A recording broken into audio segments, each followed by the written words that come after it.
Hello बच्चों, AR class में आप लोगों का बहुत बहुत स्वागत। मैं आपसे बीच में एमडी अरबाज आलम और एआर क्लासेस को आप लोग लाइक कीजिए, कमेंट कीजिए, सब्सक्राइब कीजिए। आज मैं आपसे एक बीच में लेके आ चुका हूँ क्लास 12th कविता का दूसरा चैप्टर सूरदास का महत्वपूर्ण ऑब्जेक्टिव लेके आए हैं।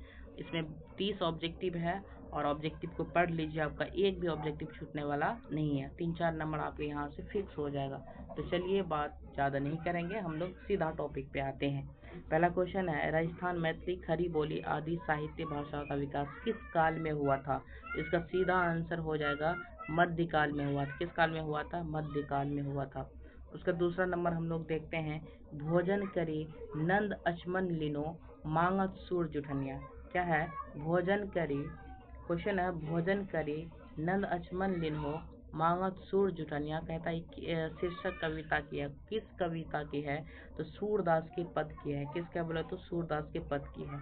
जो बच्चा पढ़े हैं प्लीज कमेंट कीजिएगा, आपको आंसर अगर मालूम है तो। तीसरा नंबर हम लोग देख लेते हैं, वात्सल्य भाव है ना। क्या है?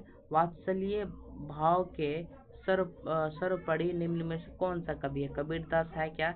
नहीं होगा। तुलसीदास है क्या? नहीं होगा। कुतुब हो गया? नहीं। तो ये तीनों गलत है। इसका आंसर नंबर सी क्या हो जाएगा? सही हो जाएगा। चलो हम लोग आते हैं चौथा नंबर को देखते हैं। 4 नंबर में कहता है कि निम्नलिखित में से कौन कवि सगुण भक्ति धारा के है? एक होता है निर्गुण भक्ति धारा, एक होता है सगुण भक्ति धारा। निर्गुण भक्ति धारा उसे कहते हैं जो निराकार ईश्वर का पूजा करता है ना, बगैर मूर्ति, जो मूर्ति पूजा नहीं करता उसको निर्गुण भक्ति धारा कहते हैं। जो मूर्ति पूजा करता है उसको हम लोग सगुण भक्ति धारा कहते हैं। ठीक है, तो यहाँ पर क्वेश्चन है, निम्नलिखित में कौन कवि सगुण भक्ति धारा के है? तो हो जाएगा सूरदास। कौन भक्ति धारा का बोलो? तो सगुण भक्ति धारा का। ऑप्शन नंबर सी इसका है ना सही हो जाएगा। आंसर सी इसका सही हो जाएगा। आप लोग कमेंट कीजिए आप लोग का कितना सही हो रहा है। उसके बाद 5वां नंबर क्वेश्चन कहता है कि जागिए ब्रज राजकुंवर कमल कुसुम फूले। यह पंक्ति किस शीर्षक कविता से लिया गया है? क्वेश्चन है, जागिए ब्रज राजकुंवर कमल कुसुम फूले। इन पंक्ति में बतलाना चाहता है कि कृष्ण भगवान की माँ यशोदा जगाती है। कहता है कि बेटा जगो, कमल का फूल खिल गया है ना। कहता है किस शीर्षक कविता की है? सूरदास का पद है या तुलसीदास है या छप्पे है या कवित है? तो क्या होगा मेरा बाबू? कमेंट करो। इसका आंसर जो हो जाएगा, इसका आंसर होगा सूरदास का पद। क्या होगा? सूरदास का पद। चलो हम लोग 6ठा नंबर में देखते हैं, सूरदास का जन्म स्थान कहाँ है? सूरदास का जन्म स्थान कहाँ है? बहुत ही आसान क्वेश्चन है, बहुत ही आसान क्वेश्चन है।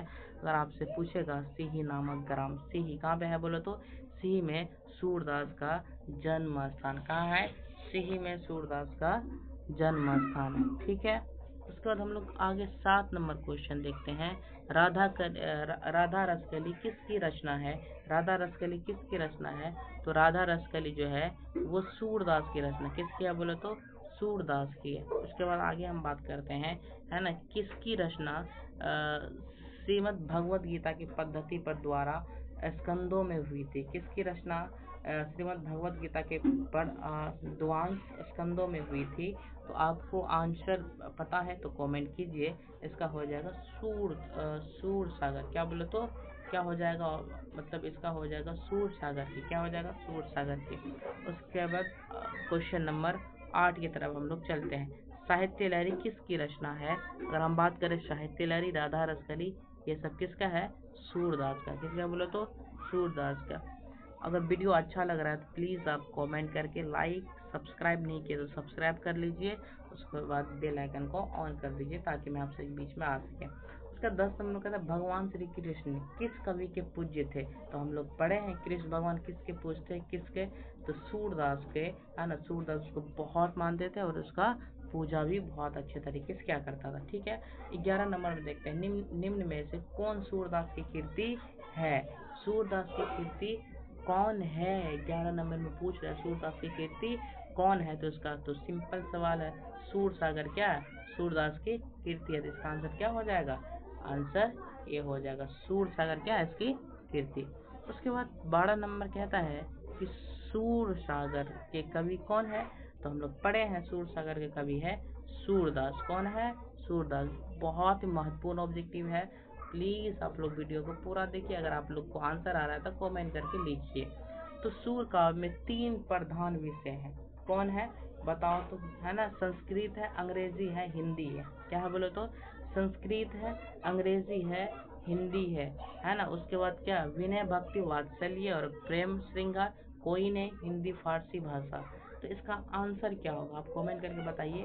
तो सूर काव्य में 3 प्रधान विषय पे बात किया गया, किन पे, है ना, विनय भक्ति पे, वात्सल्य रस पे और प्रेम और श्रृंगार पे क्या किया गया, बात किया गया। इसका आंसर हो जाएगा, आंसर सी हो जाएगा। ठीक है, आगे हम बात करते हैं 14 नंबर क्वेश्चन देखते हैं। मात्र अब 15 क्वेश्चन बचा हुआ है, प्लीज आप लोग पूरा वीडियो में देख के जाइए। सूरदास किस भाषा के कवि है? सूरदास किस भाषा के कवि है? इसका आंसर हो जाएगा ब्रज भाषा के। किस भाषा का बोलो तो, ब्रज भाषा का कवि है। उसके बाद आगे देखो 15 नंबर कहता है कि रामती गो खरकनी में बचरा ही दाई यह पंक्ति किस शीर्षक कविता से है? देखो मेरे दोस्त, क्वेश्चन यहाँ वहां से उठा के पूछ रहा है, कहाँ से, सीधा बुक का लाइन उठा के दे दिया। नहीं पढ़ोगे तो नहीं बनेगा, इसलिए मेरे वीडियो को आप जाके देख लीजिए। अगर आप पूर्णिया में है कहीं से तो आके मेरा क्लास भी आप ज्वाइनिंग कर सकते हैं। रामती को खरगनी में बचरा ही धाई पंक्ति किस शीर्षक कविता से लिया गया? उषा से लिया गया? नहीं। गांव का घर से लिया गया? नहीं। पुत्र वियोग से लिया गया? नहीं। तो ये सब गलत हो जाएगा, लेकिन आंसर नंबर सी क्या हो जाएगा, सही हो जाएगा। क्या हो जाएगा बोलो तो, सही हो जाएगा। उसके बाद हम आगे बात करते हैं कि 16 नंबर में देखो, कहता है कि अपने पदों में कृष्ण के बाल रूप का वर्णन किस कवि ने किया है? तो इसका तो आप सब जानते हैं हम लोग, सूरदास से बढ़कर उसका कौन भक्त था? कोई नहीं था। तो इसका क्या हो जाएगा, सूरदास हो जाएगा। क्या हो जाएगा बोलो तो, सूरदास हो जाएगा। उसके बाद 17 नंबर का हम आंसर, मीरा ने अपना प्रियतम किसे माना था? मीरा जो है ना सबसे ज्यादा मान्य था, प्रियता किसको माना था? मीरा जो है ना कृष्ण भगवान की बहुत बड़ी व्यक्ति, है ना। मीरा जो है कृष्ण भगवान को वास्तविक पति भी मान लिया था। मीरा अब सबसे ज्यादा अगर किसी से प्रेम करते हैं तो कौन से बोलो तो, कृष्ण भगवान से। मीराबाई के बारे में हम लोग 11th क्लास में आप पढ़े होंगे, तो वहाँ आपको मालूम होगा। 18 नंबर का था, श्री कृष्ण ने किस पर आक्रमण किया था? श्री कृष्ण ने किस पे आक्रमण किया था? कृष्ण जो है ना किस पे आक्रमण किया था? तो इसका आंसर हो जाएगा बी, अर्जुन पर किया था। अर्जुन पर किया था। किस पे किया था बोले तो, अर्जुन पे किया था। ठीक है, उसके बाद 19 नंबर ऑब्जेक्टिव देखते हैं। निम्न में से कौन कवि निरक्षर थे? निरक्षर का मतलब समझते हो? निरक्षर का मतलब होता है अनपढ़। कौन था, है ना, अनपढ़ कौन था? बताओ तो, आप लोगों को मालूम है अनपढ़ कौन था, है ना, अनपढ़ कौन था? तो कबीरदास अनपढ़ कवि था। कौन था बोले तो, कबीरदास अनपढ़ था। कबीरदास कौन था, अनपढ़ था। ठीक है, उसका 20 नंबर क्वेश्चन है, सूरदास की कृतियां के नाम बताएं। सूरदास की कृतियां का नाम क्या है? उपर्युक्त सभी, सूर सागर साहित्य लहरी दादा रसकरी, इनमें से सभी उसका सूरदास का कृतियां है। वीडियो अच्छा लग रहा है तो प्लीज लाइक कमेंट शेयर कीजिए, है ना। हम तेरे बिन अब रह नहीं सकते, तो आप लोग बगैर हम नहीं रह सकते बगैर लाइक कमेंट किए। उसको देखिए 20 नंबर क्वेश्चन कहता है, सूरदास ने शिक्षा कैसे ग्रहण किया था? बताओ तो, सूरदास ने शिक्षा कैसे ग्रहण किया था? तो प्रयुक्त सभी तरीके से, तो स्वाध्याय दिया से, काव्य रचना दिया से, विशाल लोकप्रिय से, संगीत के द्वारा। तो आंसर इसका क्या हो जाएगा, डी। यहाँ पे आंसर आपको भी दिया हुआ है, देख सकते हैं।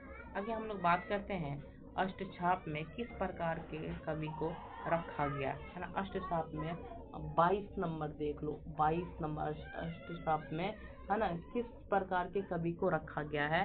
तो किस प्रकार के कवि को रखा गया अष्टछाप में, किस प्रकार के कवि को रखा गया है? कृष्ण है ना, राम भक्ति है, राज्य भक्ति है, इनमें से कोई नहीं है, इनमें से कोई नहीं है ना। तो कृष्ण भगवान हो सकता, कृष्ण भक्ति होगा। क्या हो जाएगा, इसका आंसर हो जाएगा कृष्ण भक्ति। क्या हो जाएगा, कृष्ण भक्ति।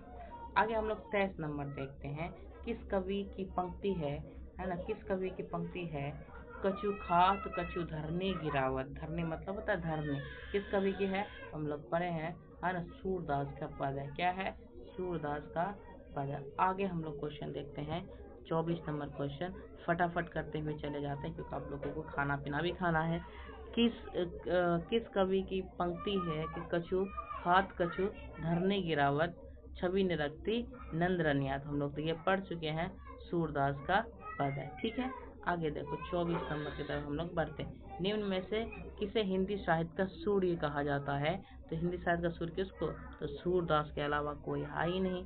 हिंदी साहित्य के सूर्य सूरदास को कहा जाता है। सूरदास के दीक्षा गुरु का नाम क्या क्या था? है ना, वल्लभाचार्य। है ना, महाप्रभु क्या था बोले तो महाप्रभु वल्लभाचार्य इसका कौन था? सूरदास का दीक्षा गुरु। ठीक है, उसके बाद आगे हम लोग 26 नंबर क्वेश्चन देखते हैं। मात्र 5 क्वेश्चन बचा हुआ। सूरदास के संकलित पदों में है कौन सा रस है? कौन सा रस है बताओ तो, कौन सा रस है? हम बता दिए, तो आंसर इसका करो। कौन सा रस है? वात्सल्य रस। कौन है? वात्सल्य रस के बारे में दिया। उसके बाद आगे क्वेश्चन बताते हैं कि 27 में द्वितीय पद में किस खास पदार्थ का वर्णन नहीं किया? भाई बहुत ही महत्वपूर्ण ऑब्जेक्टिव, बहुत ज्यादा महत्वपूर्ण ऑब्जेक्टिव है, इसको आप लोग देख लीजिएगा। अपूप एक खाद्य पदार्थ है जो जिससे कुछ पकौड़ी वगैरह बनाया जाता है, इसके बारे में नहीं किया गया। ठीक है, उसके बाद हम लोग बात करते हैं 28। सूरदास की कीर्ति कौन है? सूरदास की कीर्ति का नाम प्रणभंग है, जय ग्रंथ है ना, साहित्य लड़ी है, साहित्य लड़ी है। क्या हो जाएगा? साहित्य लड़ी हो जाएगा, आंसर सी इसका हो जाएगा। 29 नंबर, सूरदास किस मार्ग में दीक्षित थे? तो पुष्टि मार्ग। क्या बोले तो? पुष्टि मार्ग में दीक्षित थे।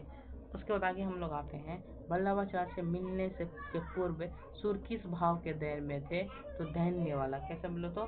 दैन्य वाला। है ना, किसमें बोले तो? दैन्य होने वाला जिंदगी वो जिया करते थे। उसके बाद 31 नंबर आ जाता है, सूरदास का जन्म स्थान कहाँ है? सूरदास का जन्म स्थान कहाँ है? ये क्वेश्चन आप लोग कमेंट करके हमको बताइएगा, तो है ना, ये क्वेश्चन हमको बताइएगा तो सबको मालूम है। आपको अभी तक कमेंट नहीं किए हैं, सी ही हो जाएगा। क्या हो जाएगा बोलो तो? सी ही हो जाएगा। ठीक है, उसके बाद आगे क्वेश्चन नंबर 32, सूरदास का जन्म है ना कब हुआ था? ये तो किसको मालूम नहीं है, 4 साल के बच्चा भी बता देगा।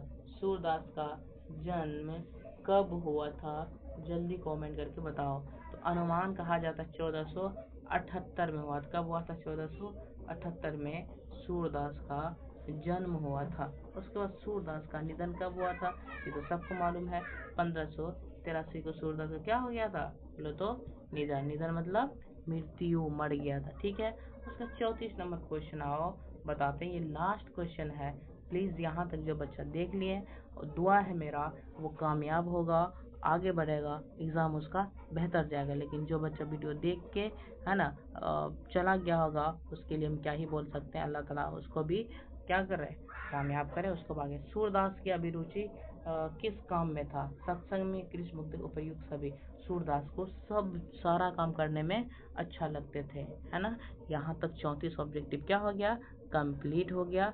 उम्मीद है कि आप लोग वीडियो पूरा देखे होंगे। अच्छा लगा लाइक कमेंट शेयर करके बेल आइकन ऑन कर दीजिए। हर दिन अगर मेरे चैनल पे न्यू है तो न्यू है तो शेयर कर दीजिए। हर दिन आपको आएगा ऑब्जेक्टिव, यहाँ से आप पढ़िए। मिलते हैं अगला वीडियो में। जय हिंद, जय भारत।